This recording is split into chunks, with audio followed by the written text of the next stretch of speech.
तो आज के हम इस वीडियो में एक्सप्लेन करने वाले हैं हाल ही में प्राइम वीडियो पर आई हुई हॉरर थ्रिलर मूवी। इसका नाम है छोरी 2। चलिए इस वीडियो को हम अब रेडी करते हैं। ये वीडियो आपको अच्छा लगा तो इस वीडियो को लाइक भी कर दीजिएगा। यह कहानी स्टार्ट होता है एक काला गन्ने के खेत में, जो कि एक छोटी सी बच्ची अपने माँ को खोज रही होती है, लेकिन उसकी माँ उसको कहीं भी नहीं दिख रही थी। तभी एक खड़ा होता है एक छोटी सी बच्ची और कहती है, देखो तुम्हारा माँ खोज रही है। फिर उससे दो बच्चे दिखती है और कहती है, तुम्हारी माँ तुम्हें बुला रही है। फिर वो लड़की भागते भागते कुआं के पास में चली जाती है। फिर उसको पैर में एक चैन आता है और उसको खींचते खींचते कुआं के अंदर ले जाती है। अंदर कोई ऐसा तो नजारा था जो कि बहुत ही भयानक दृश्य में आ रहा होता है। फिर हमें कुछ दिनों के बाद आगे को सीन को दिखाया जाता है। के बाद हम एक साक्षी नाम को लड़की के देखते हैं, जो कि केमिस्ट्री के टीचर होती है, जो कि अपने बच्चों के केयरमैन के बारे में पढ़ा रही होती है, यानी आदिवासी मानव के बारे में। साक्षी का प्रिंसिपल का बुलावा आता है। दरअसल साक्षी प्रिंसिपल को एप्लीकेशन दिया हुआ होता है। साक्षी अपने बेटी को घर से ही पढ़ाना चाहता था, लेकिन इस बात को प्रिंसिपल रिजेक्ट कर देता है, क्योंकि प्रिंसिपल साक्षी से फिर कहता है कि बाकी पेरेंट्स को यह बात पता चला तो वह भी लोग अपने बच्चों को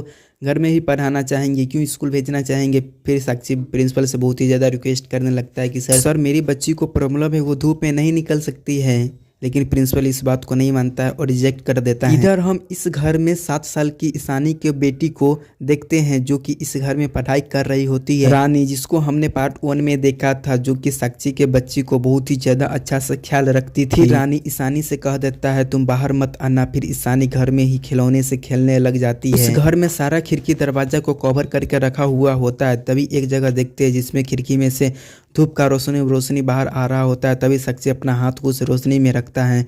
तभी उसका हाथ एकाएक बहुत ही ज्यादा जलने लग जाता है। रानी वहां आकर उसे जल्दी से ले जाती है। प्रिंसिपल साक्षी से बता रही होता है, आप जब से यहाँ आए हैं आप कोई न कोई कंडीशन को रखते रहती है। स्पेशल केस तो आप लगती है, आप समर जी को घर पर रहते, इसलिए मैंने आपको इस नौकरी पर रखा हूँ। इसका मतलब यह नहीं कि आप हर बार अपना मनमानी करते रहिएगा। आप अपना बेटी को स्कूल में लाना ही पड़ेगा, नहीं तो आप अपना बेटी को किसी नाइट स्कूल में डाल दीजिए। जब साक्षी शाम को अपना घर पे आती है, वह देखता है कि उसकी बेटी के हाथ जल गया होता है। तभी वो अपना बेटी को जाकर बैठाकर सूप को पिलाने लग जाती है, लेकिन बदले में वो स्टोरी सुनना चाहती थी। फिर साक्षी अपने बेटी को स्टोरी सुनाती है कि एक छोटी सी बच्ची होती है जिसे धूप बहुत ही ज्यादा परेशान करता रहता है। असल में यह कहानी ईशानी की ही। दरअसल वो जब घर से बाहर निकला करती तो अपने शरीर को पूरा अच्छी तरह से कवर कर लेती और स्कूल जाना कंटिन्यू कर दी। फिर सब कुछ सही चल रहा होता है। फिर समर कुछ दिनों के बाद आता है। एक साथ बैठकर सब गोटा डिनर करने लग जाती है। समर ईशानी के साथ मस्ती मजाक करते रहता है और उसको सूप पिलाता रहता है। साक्षी अपनी बेटी को सुला देने के बाद फिर समर के साथ नाइट को टहलने के लिए निकलती है और बातों बातों में कहने लग जाती है, देखो मैं तुम्हारे घर में 7 साल से रहती हूँ, अब तुम्हें रेंट लेना पड़ेगा।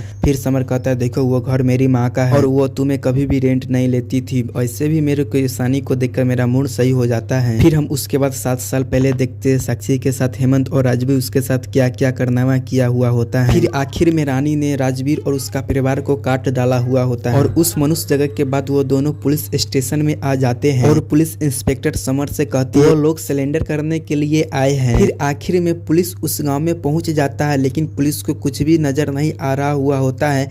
तभी साक्षी कहता है, डेड बॉडी इसी जगह तो था, लेकिन अभी तो वहाँ कुछ भी नहीं था। समर सोचता है कहीं ये लड़की मुझे बेवकूफ तो नहीं बना रही है। साक्षी समर से कहती है, मैं आपको मर्डर कन्फेंस करने के लिए बेवकूफ थोड़ी न बनाऊंगा। तभी उसी जगह कजला का ऑफर मिलता है, लेकिन तभी उसी समय साक्षी को पेट में दर्द होने लग जाता है। समर कहता है, देखो पहले तुम अपना देखभाल करो, लेकिन यहाँ पर कुछ भी नहीं मिला, लेकिन तुम्हें मैं इलीगल अरेस्ट नहीं कर सकता हूँ। लेकिन साक्षी को डर लगने लग जाता है कि अगर राजवीर जिंदा होगा तो उसे और उसको बच्चे के मारने के लिए जरूर आएगा। फिर यह बात सोचकर साक्षी की हालत बहुत ही ज्यादा खराब होने लग जाता है। फिर कुछ दिनों के बाद साक्षी ईशानी को जन्म दे देती है। और तो इतना बात जान गया था कि साक्षी अपने बेटी को जन्म देने के लिए बहुत ही ज्यादा लड़ाई लड़ी है। फिर जैसे ही रानी उस पर्दा को हटाती है तब बच्ची बहुत ही ज्यादा जोर से रोने लग जाती है। समर प्रेजेंट में साक्षी को एक कार्ड देता है और कहता है तुम ईशानी को यहाँ पर ले जाकर दिखाओ, लेकिन क्लिनिक बहुत ही ज्यादा दूर था। फिर समर साक्षी को समझाने लग जाता है कि तुमको अब डरने का जरूरत नहीं है, डर के जीना बंद करो। अगर कोई वहाँ पर बच भी गया होता तो अभी तक वो पक्का आ गया होता, अब कोई खतरा नहीं है। फिर साक्षी बोलती है, मैं एक माँ हूँ, मुझे तो डर लगेगा। मन साक्षी को समझाता है, देखो तुम बाहर निकलना शुरू कर दो, डर अपने आप खत्म हो जाएगा। फिर हम इधर ईशानी को देखते घर में वो खेल रही होती है। उसी स्टोर रूम के पास चले जाती है और हवा को अंदर आते हुए देखती है और लाइट भी टिमटिमा रहा होता है, लेकिन फिर ईशानी लाइट को बंद कर देती है। फिर ईशानी खेलने लग जाती है। ईशानी जब एक शीशा के पास में जाती है तो ईशानी ईशानी को एक भूत दिखाई दे देता है। ईशानी रानी आंटी को चाल करने लग जाती है, लेकिन फिर भूत उसको ईशानी को बस में कर लेता है। रानी आराम से बाहर में बैठकर गाना सुन रही होती है, तभी वो ईशानी को देखता है अकेले बाहर जाते हुए। फिर ईशानी के पीछे पीछे रानी जाने लगता है। फिर रानी को देखता है कुछ आदमी ईशानी को किडनैप कर रहा होता है और रानी को भी गाड़ी के अंदर में डालकर चले जाते हैं। फिर थोड़ी देर के बाद साक्षी समर आता है और ईशानी के लिए समर एक गिफ्ट भी लाया हुआ होता है। तभी साक्षी नोटिस करता है कि गेट खुला हुआ होता है और घर पर कोई भी नहीं होता है। वो लोग तुरंत पुलिस को फोन करके बुला लेते हैं। पुलिस के 2 टीम तुरंत ही आ जाता है। तुरंत वो लोग ईशानी और रानी को खोजने में लग जाता है। फिर समर साक्षी को समझाने लग जाता है, तुम टेंशन मत लो, मैं ईशानी और रानी को खोज लूंगा। लेकिन साक्षी को टेंशन हो रहा था, सुबह हो जाएगा तो बहुत ही ज्यादा प्रॉब्लम हो जाएगा। समर जाने लग जाता है और साक्षी से कह देता है तुम कमरा को लॉक कर लेना। फिर साक्षी जाकर कैमरा को लॉक कर लेती है और रोते बहुत ही ज्यादा जोर से रोने लग जाती है और रोते रोते सो जाती है। समर साक्षी को फोन करता है, कहता है ईशानी का पता चल गया एक एटीएम के सीसीटीवी कैमरे से। राजवीर के गांव के मुखिया ताऊ वही ईशानी को किडनैप करके यहाँ से ले गया है। और उसके बाद साक्षी समर के साथ निकलती है और उसी गन्ना के खेत में साक्षी पहुंच जाती है। यहाँ से वह 7 साल पहले भाग कर गई हुई होती है। तभी वहाँ पर एक बच्चा आता है और एक गुड़िया को गिराकर चली जाती है। अब यह बात तो साफ है कि यह गुड़िया काला जादू करने के लिए है। फिर उसके बाद पूरा टीम अंदर घुसता है। फिर वो लोग आगे बढ़ते हैं और रास्ते में फिर एक गुड़िया मिलता है। फिर उसको देखकर आगे बढ़ता है तो एक कटा हुआ पेड़ के सामने आ जाता है। पुलिस उस समय चारों ओर सर्च करने लग जाता है, लेकिन उसे कुछ भी नहीं मिलता है। फिर उसी कटे हुए पेड़ के सामने एक और गुड़िया मिलता है, लेकिन उस जगह गांव के बच्चे आ जाते हैं। फिर वो लोग पत्थर को फेंकने लग जाते हैं। समर साक्षी को झाड़ी में छुपा समर एक बच्चा को पकड़ने की कोशिश करने लग जाता है, लेकिन वो बच्चे पत्थर से समर को मुंह पर मार देते। फिर एक आदमी साक्षी को घसीटते हुए उसको एक पीछे लिए आता है। फिर वो आदमी कोई और नहीं था बल्कि राजवीर था। राजवीर साक्षी को एक डंडे से मारता है और साक्षी को बेहोश कर देता है। फिर समर इधर साक्षी को खोजने लग जाता है, मगर उसको साक्षी नहीं मिल पाता है। साक्षी के वो बच्चे खींचते हुए एक अजीब सी जगह पर ले आता है। साक्षी के वो बच्चे खिलौने की तरह खींच रहे होते हैं, जिससे साक्षी को कपार में चोट लग जाती है। पुलिस को साक्षी कहीं भी नहीं मिल रहा था। फिर समर घबराने लगता है। फिर कुछ समय के बाद समर वहां से चले जाता है। दूसरी तरफ उस कटा हुआ पेड़ के नीचे एक छोटा सा छेद होता है, जिसके ही नीचे पूरा गाँव वाला इकट्ठा हुआ होता है और मुखिया ताऊ पूरे गाँव वाले को बता रहे हुए होते कि हम जिस माँ बेटी को 7 साल से खोज रहे थे वो अब आज माँ बेटी मिल गया। तब वो लोग राजीव पर गुस्सा थे कि गांव के पुरानी प्रथा को कंप्लीट नहीं कर पाया। तब वो ताऊ से माफी मांगता है और कहता है मुझे माफ कर दीजिए, वफादारी का तो सबूत मैंने आपको दे दिया। ताऊ कहता है यह बात तो प्रधान जी तय करेंगे। फिर दासी माँ को दिखाता है जो कि एक दरवाजा के पीछे बैठी हुई होती है, जिसके अंदर एक राक्षस होता है, वही है ताऊ। ताऊ जी अपना चैन को हिलाता है। फिर दासी माँ ताऊ से कह देती है कि प्रधान जी मान गए। फिर यह बात सुनकर सभी लोग बहुत ही ज्यादा खुश हो जाता है। लेकिन उसके बाद इस गांव में 3 दिन तक कोई भी आदमी गांव से बाहर नहीं जाएगा और गांव के अंदर भी नहीं आएगा। फिर से सब कुछ ठीक हो जाएगा और गांव में फिर से सब कुछ हरा भरा हो जाएगा। और फिर तीसरे दिन गांव के राजवीर के बेटी को बलि चढ़ा दिया जाएगा, लेकिन उससे पहले साक्षी की बलि चढ़ाई जाएगी। यह बात सुनकर साक्षी बहुत ही ज्यादा डर गई होती है। राजवीर साक्षी का सिर को काट कर रख देगा, तभी ही राजवीर को गाँव में एक्सेप्ट किया जाएगा। साक्षी किसी भी करके अपने हाथ को छुड़ा लेती है और चिल्लाने लग जाती है। फिर एक कमरे से बहुत ही खतरनाक आवाज आता है। फिर उसके बाद दासी माँ साक्षी के चेहरे पर एक खतरनाक पाउडर को छींटकर साक्षी को उसी जगह बेहोश कर देती है। रात हो जाने के वजह से पुलिस उस गांव में चले जाता है। फिर इधर साक्षी को बच्चे लोग घसीट को एक बहुत ही खतरनाक कमरे में ले आते हैं और उसी कमरे में उसे बंद कर देते हैं। उसी के बगल में ईशानी दूसरे कमरे में बंद होते हैं। उसके बाद एक लड़का आता है सालीन, ईशानी के लिए खाना लेकर। ईशानी उस लड़का से पूछता है मुझे अपनी माँ से मिलना है। वो लड़का कहता है तुम्हारी माँ यहाँ नहीं है, तुम्हारी माँ सिर्फ दासी माँ है। फिर वो लड़का सूप पीने के लिए कहता है, लेकिन ईशानी को सूप पसंद नहीं था। इधर साक्षी बाहर निकलने के लिए दरवाजा को खोज रही थी, मगर इधर एक भी दरवाजा नहीं मिल रहा था। फिर उसके बाद दासी माँ आता है, जिसे साक्षी देखकर बहुत ही ज्यादा जोर से चिल्लाने लग जाती है, मुझे मेरी बेटी के पास जाना है, वो सुबह घर से बाहर नहीं निकल सकती है, वो मर जाएगी। फिर दासी माँ चिल्लाते होते कहती है तुम्हारी बेटी की बलि ये गांव की खुशहाली होगा। साक्षी ज्यादा चिल्लाने लग जाती है तो दासी माँ एक काला साया में बन जाती है और जोर से कहने लग जाती है तुम्हारा बेटी अब मेरी है। ताऊ इधर राजवीर को समझा रहा होता है कि तुम अपना पत्नी को गला काट कर सिर्फ ताऊ के सामने रख देना है, उसके बाद तू हमारे साथ रह सकता है। एक साथ रह कर ताऊ कहता है जब तक दासी को काम करने दो। फिर राजवीर कहता है क्या यह काम दासी कर पाएगी? फिर ताऊ कहता है दासी के तुम कमजोर मत समझो, उसका काला साया सब कुछ को सुन सकता है, अगर वो किसी पर पड़ जाए तो अपशगुन माना जाता है। 3 दिन में तेरी बेटी को वो बलि के लिए तैयार कर देगी। फिर इधर दासी ईशानी को मिलने के लिए आती है, क्योंकि वो खाना नहीं खा रही होती है। फिर दासी उसको हाथ में जलन का निशान देखता है। फिर ईशानी पूछती है मेरी माँ कहाँ है। फिर दासी बिना कुछ जवाब दिए वहाँ से चली जाती है। इसके बाद वो प्रधान से मिलती है और प्रधान से कहती है छोटी बच्ची को मैंने काढ़ा पिलाना शुरू कर दिया है। आधी रात हो जाने के कारण सब सो जाता है तो ईशानी अपनी माँ को चिल्लाती है। तब इस साक्षी उसकी आवाज़ को सुन पाती है। फिर साक्षी एक दरवाज़ा को खोल देती है और आगे बढ़ने लग जाती है। वह जगह किसी एक भूल भुलैया से कम नहीं थी। फिर साक्षी एक टॉर्च को उठाती है और धीरे धीरे कर आगे बढ़ने लग जाता है। वह जगह बहुत ही ज़्यादा डरावना था। उसके बाद साक्षी को एक रास्ता दिखाई देता है जिस रास्ते पर बहुत सारे धागा बना हुआ होता है। उसके बाद अचानक वो धागा हिलने लग जाता है। फिर साक्षी अपने बेटी को आवाज को सुनती है और दौड़ते हुए आगे बढ़ने लग जाती है। वह जगह जैसे अचानक खत्म ही नहीं हो रहा था। फिर जैसे अचानक एक बच्ची को देखती है और साक्षी उसको पीछा करने लग जाती है। उसके बाद ईशानी के कमरे में बहुत सारे छोटे बच्चे घुस जाते हैं क्योंकि वो लोग कभी भी छोटी बच्ची को नहीं देखा हुआ होता है। फिर सालिन उन लड़कों से कहने लगता है तुम यहाँ से जल्दी निकल जाओ, लेकिन वो लड़का इन सालिन को मजाक उड़ाने लगता है नहीं तुम लड़का है, तुम लड़की भी नहीं हो, तुम हो क्या। फिर सालिन उन लड़कों को यहाँ से भगा देता है। यह मुँह को देखकर ईशानी यहाँ से भागने लग जाती है। ईशानी अपने माँ को पुकारने लग जाती है जिससे साक्षी यह बात सुन लेती है। फिर साक्षी ईशानी को खोजने लग जाती है। फिर ईशानी को एक बच्ची जो दिखाई देता है वो बच्ची कहती है तुम्हारी माँ तुझे खोज रही है। साक्षी को एक बच्ची मिलती है लेकिन वो तो भूतिया बच्ची थी। इधर ईशानी को वो तीनों भूतिया लड़की बाहर चलने के लिए कह रही होती है। ईशानी कहती है मैं धूप में नहीं जा सकता हूँ। फिर वो तीनों बच्चे कहती तुम्हारी माँ बुला रही, इसीलिए ईशानी दौड़ते हुए बाहर जाने लगती है। ईशानी बाहर निकलती है तो उसका स्किन जलने लग जाती है। फिर इधर वह दासू माँ ईशानी को देखने आती है तो ईशानी नहीं था। फिर ईशानी को देखने के लिए अपना काला जादू को भेजता है। फिर दासी माँ जल्दी सी जाती है और ईशानी को वहाँ से बचा कर अंदर ले आती है।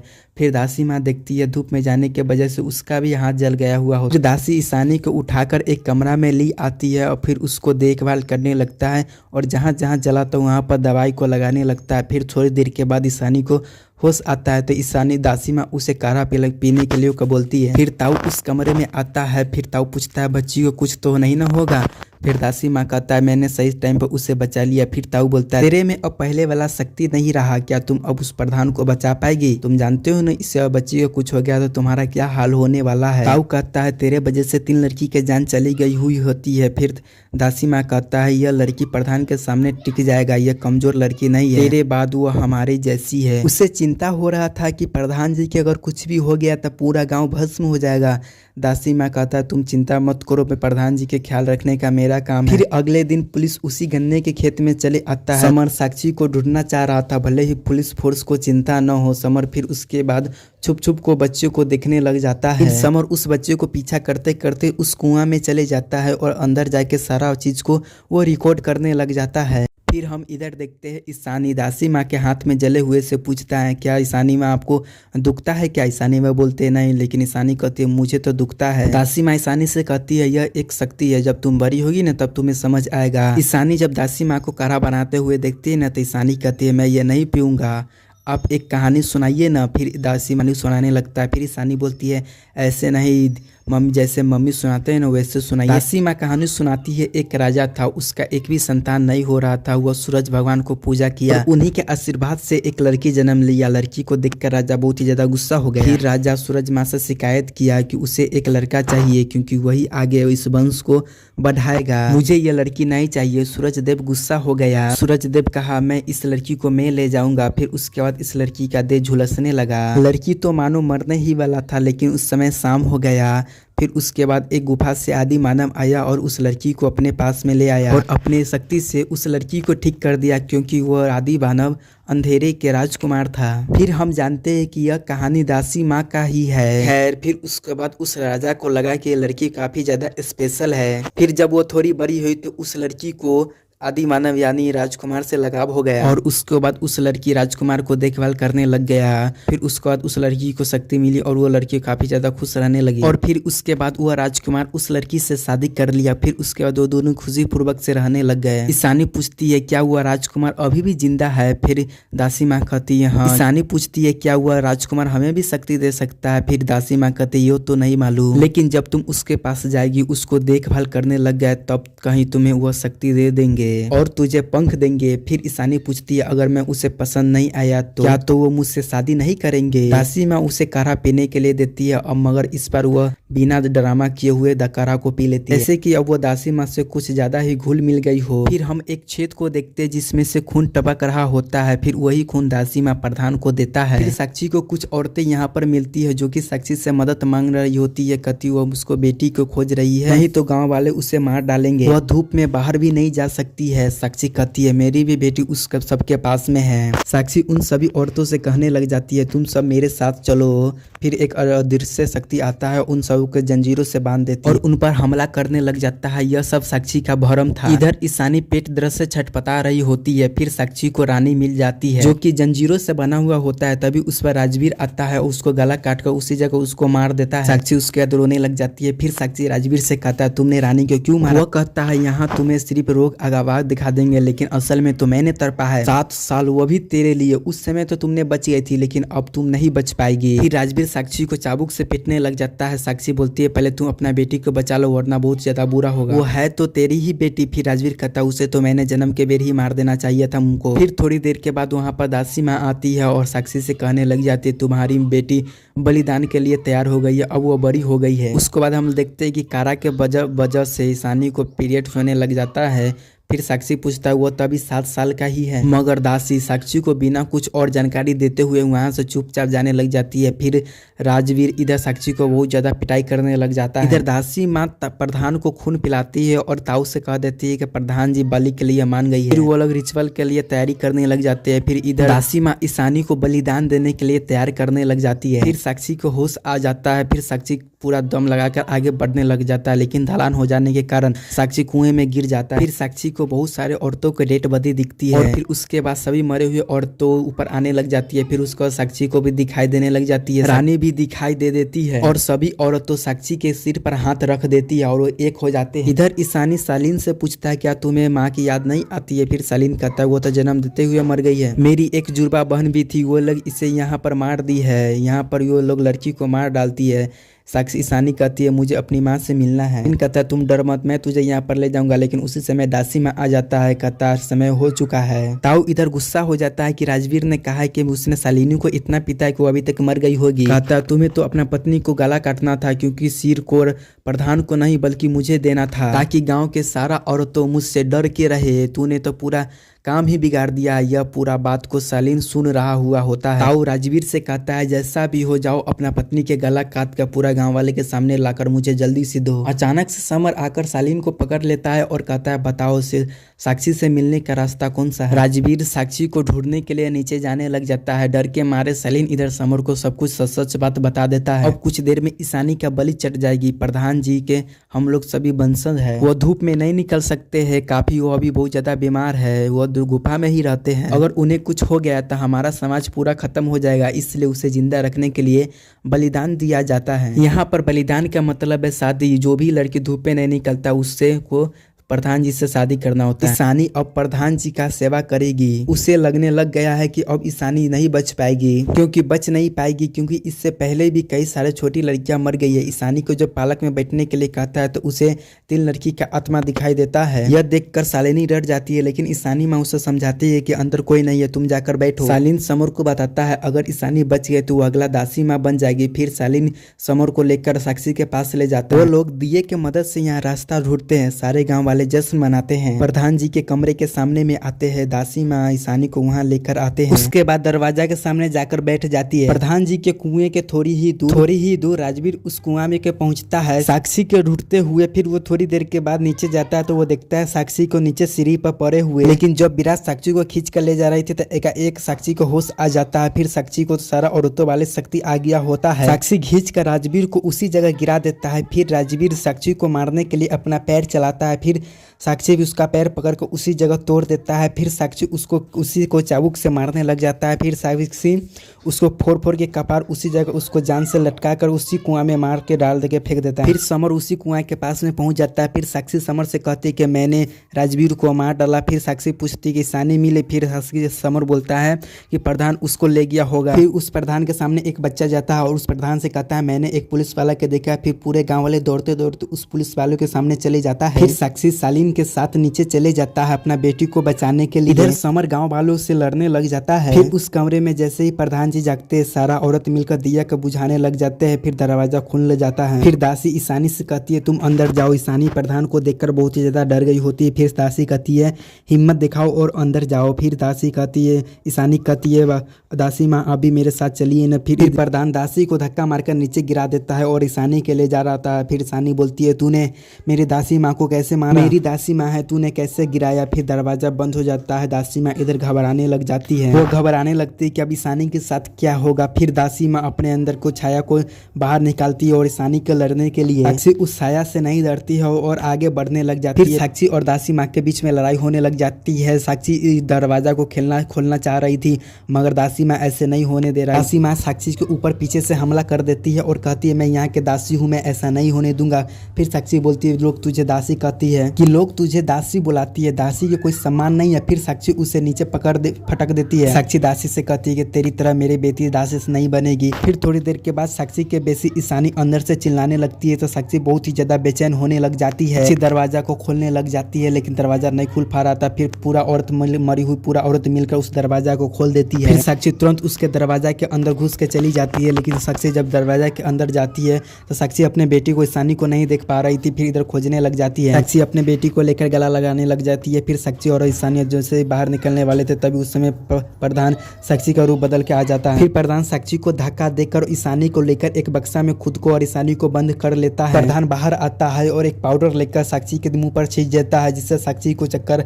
आने लग जाता है। फिर प्रधान का चेहरा देखकर ईशानी उसके बस में हो जाता है। फिर प्रधान ईशानी का पूरा शक्ति को खींच रहा होता है। तभी प्रधान ईशानी को मारने ही वाला था तभी उसी समय दासी माँ पहुंच जाती है। दासी माँ प्रधान जैसे लड़ने लग जाते हैं। फिर प्रधान हट जाता है और दासी माँ आगे आ जाते हैं। ईशानी दासी माँ से गले मिलती है और दासी माँ साक्षी से कहती है अब कोई भी लड़की दासी नहीं बनेगी। इधर समर इस पूरा गाँव वाले से अकेले लड़ रहा होता है तभी उसी समय पुलिस फोर्स आ जाता है। फिर गाँव वाले सब एक एक करके भागने लग जाता है मगर समर उस ताऊ को पकड़ लेता है। फिर उसको गिरफ्तार कर लेता है लेकिन सुबह हो जाता है। फिर दासी माँ बाहर निकलती है। पहले साक्षी ईशानी और दासी माँ यहाँ से निकल पाते लेकिन उसी समय प्रधान जी दासी माँ को अंदर खींच लेती है। दासी माँ जब से उसको बचाने के लिए जाती है फिर साक्षी कहती है इस शैतान को अभी छोड़ दिया तो ये खत्म कर देगा, इसको अभी खत्म करना पड़ेगा। साक्षी इस प्रधान को लड़ने के लिए अंदर कूद जाती है और अंदर लड़ाई होने लग जाता है।